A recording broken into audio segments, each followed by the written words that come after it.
What's up guys? I wanted to give you guys a quick breakdown of my Melee Mercenary Mace build for Path of Exile 2. You can start running Melee on your Mercenary as early as level 1, and in my opinion it's a lot stronger than playing the common grenade launcher build that we all know.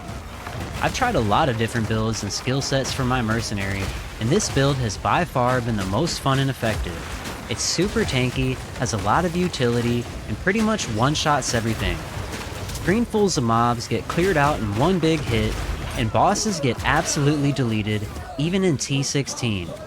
In this video, I'll be going over how the build works, my passive skills, my skill gems and support gems, and all my gear and stats. Before we get into the build, if you enjoy content like this, please smash that like button and consider subscribing to the channel. Also, feel free to leave any questions or critiques in the comments, or come chat with me during my live streams here and on Twitch. So, for weapon set 1, I'm running a two-handed mace and shield which I use to clear the map, and for weapon set 2, I've got double two-handers for nuking bosses with a huge Hammer of the Gods bleed.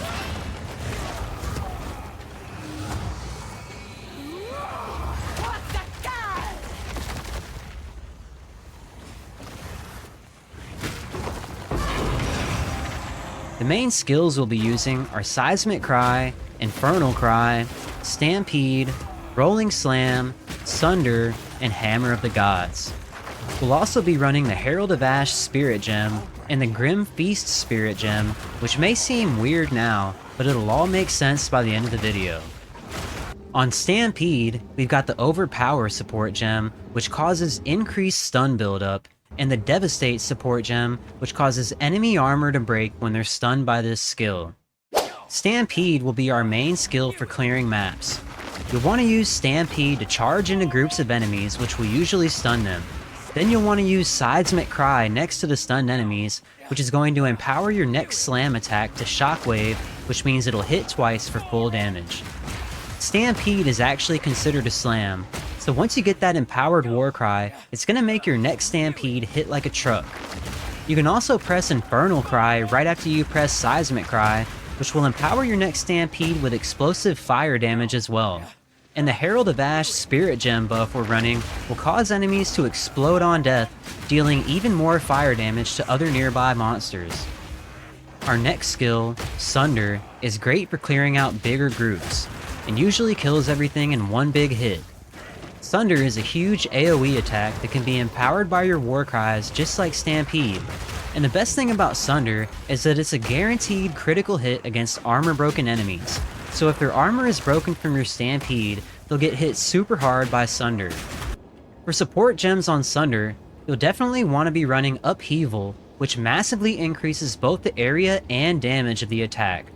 I'm also running Super Critical, Heavy Swing, and Brutality, which will give some big bonuses to Sunder's damage. Sunder in general is one of our biggest and hardest hitting attacks, and the greatest thing about Sunder is that it has no cooldown. So to summarize, you'll primarily be using Stampede to blow everything up, Sunder to finish off bigger groups, and you'll always want to try to empower them with your shouts whenever you can. I also want to mention one more skill that's super useful for maintaining control over large groups of enemies, and that's Shield Wall. The Shield Wall skill doesn't just hold up your shield, it creates a massive rock shield in front of you that blocks enemies in their path, and you can use slam attacks like Sunder to blast right through it. This is great when you want to group up monsters for a big Sunder, or if you're getting overwhelmed and don't want to get pushed back. I should also probably mention Leap Slam, which is great for getting around the map or escaping when you're surrounded by enemies. For bosses, we'll be using a slightly different strategy. We'll be building up stun and armor break on the boss before unleashing a massive one-shot that almost always kills. Remember how I said to use Overpower and Devastate support gems on Stampede so that we'll break armor when we stun? Well, since we're playing the Gemling Legionnaire Ascendancy, we have the benefit of being able to put the same support gems on 2 skills instead of just 1. So what I suggest doing for bosses is putting Overpower and Devastate on your Mace Strike too, so you can just use Mace Strike to stun the boss and break their armor. I'd also suggest throwing on the Ruthless support gem, which will really help get that stun off quickly. With these support gems slotted, you'll just want to run up to the boss and start hitting them with Mace Strike until they get stunned. Once they're stunned, you'll want to press Seismic Cry and Infernal Cry, then switch to your double two-handers for a huge, empowered Hammer of the Gods, followed by a Sunder, which will be a guaranteed critical hit. Then swap back to your shield in case you need to defend yourself, but most bosses should already be dead once you hit them with this combo. I've also got Hammer of the Gods set up to cause a huge bleed, which does massive damage to bosses. To make Hammer of the Gods cause a bleed, we'll be utilizing 2 support gems, and we'll also be using our weapon set skill points, which I'll go over in more detail later on in the video. You'll want to use the Lacerate support gem to give Hammer of the Gods a 50% bleed chance, and the Deep Cut support gem, which will make the bleed do way more damage.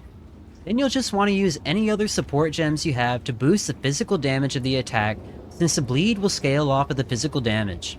For that, I'm using Heavy Swing and Brutality. Now, as far as my defensives go, this is where things can get a little tricky, but if you can just stick with me here, I promise it's a very powerful setup and you'll be incredibly tanky if you try it.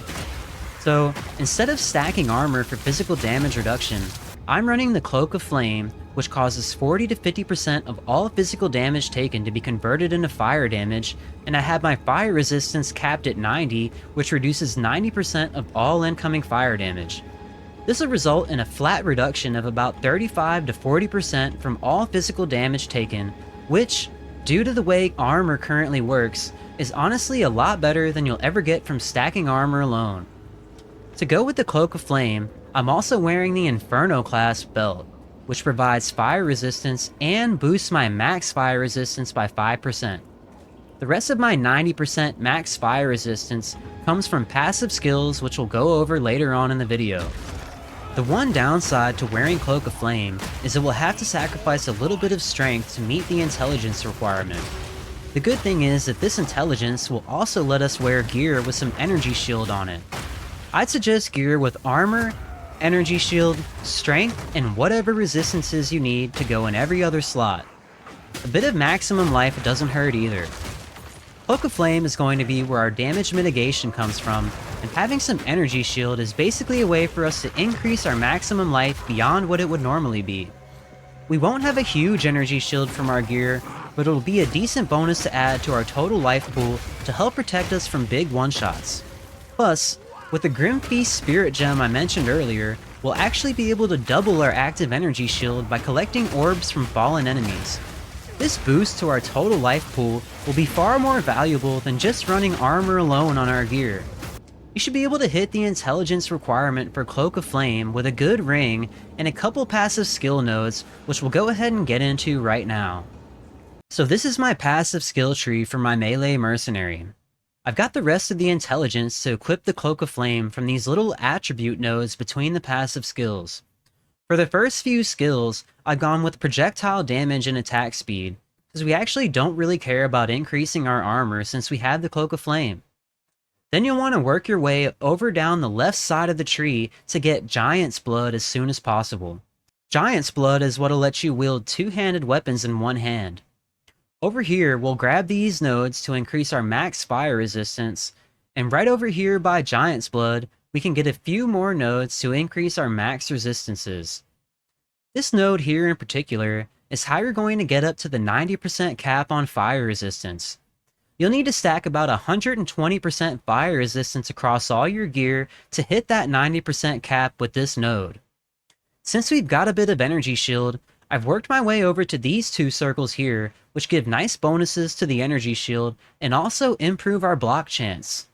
Block is super important in this game, and you'll want to get as close to the 75% block chance as possible, and these nodes that boost defenses from your shield will also double the energy shield provided by the shield, so make sure you grab a shield with some energy shield on it too. Besides Giant's Blood, the max resistances, and some energy shield, we've also got some skill points and stun buildup, which is super important to help us get those empowered war cries, and we also have some points in stun threshold, which is actually super important too, because it prevents your attacks from getting interrupted when you get hit. It's super annoying trying to attack and constantly getting interrupted if your stun threshold is too low. I've also picked up some attack damage and attack speed from this little circle here. Attack speed is super important for a mace build because mace attacks are really slow. I'd probably actually have a bit more attack speed nodes, but I'm using this amulet, which gives a huge boost to my attack speed and damage, and saves me from having to invest as many passive skills into attack speed. You're also going to want to get as much strength as you can, so you'll probably want to get this node here, and these nodes down here that give you a lot of strength, but also reduce your maximum mana. Since mace abilities cost a lot of mana, and our mana pool will be very low, you'll want to come up here and grab blood magic too as soon as you can. This will cause your attacks to consume health instead of mana, which may sound scary at first, but it's actually a lot better. We'll have a lot of health since we're mainly stacking strength, especially if you're a gemling like me thanks to one of our ascendancy nodes that gives extra health bonus from strength. Also, since we've got a bit of energy shield, it's like a second layer of protection that actually goes really well with blood magic. Now, let's get into the weapon set skill points, which is how we'll really be making the most of our Hammer of the Gods on bosses. Weapon set 1 is our mace and shield combo, and since weapon set 2 is going to be our dual wield without a shield, we can put all our block skill nodes into weapon set 1 only.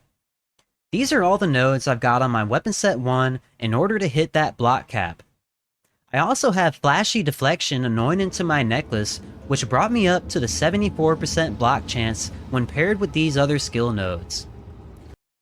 Since we've got all our block skill points on weapon set 1, we'll have freed up quite a few points for our dual wield weapon set 2, which we'll mainly be using for a big Hammer of the Gods bleed on bosses. For weapon set 2, I've invested in these nodes down here, which increase bleed chance, and these 4 nodes over here, which will also increase bleed chance. I've also got these attack damage nodes here for my weapon set 2, where I put the rest of my leftover points that won't be used for block to get another 100% increase to my damage when dual wielding. With these weapon set skill points and the support gems I mentioned earlier, Hammer of the Gods will deal a ton of damage and apply a massive bleed pretty much every single time as long as you press it while dual wielding.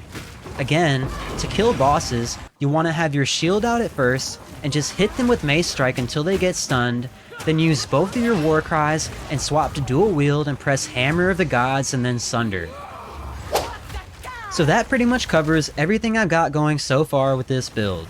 This build is incredibly effective for both leveling and endgame content. Please feel free to leave your questions or critiques in the comments. I'd love to hear what you guys think.